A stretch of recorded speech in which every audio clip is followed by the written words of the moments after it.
তোমাদের সাথে চলে এসেছি। তো এটা আমাদের রান্নাঘর, পুরনো যুগের তো, তাই একটু এরকম কালো কালো হয়ে গেছে। তো আমাদের রান্নাঘরে অন্নপূর্ণা পূজা হয়েছিল। এই দেখো শিউলি পোশাক, এইটাই তোমাকে দেখাতে চেয়েছিলাম।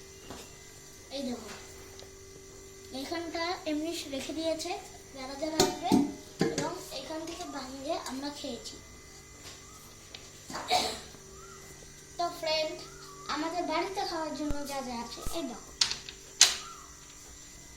কত কিছু আছে দেখেছো। তো ওখানে ভাজি ছিল, শেষ হয়ে গিয়েছে।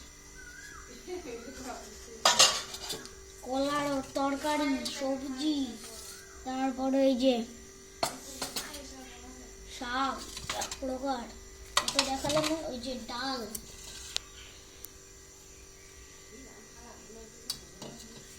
এই দেখো পায়েস, তারপরে কলার বড়া, সেই টেস্টি, তারপরে চাটনি, এটা তো আমার ফেভারিট, জাস্ট ফেভারিট।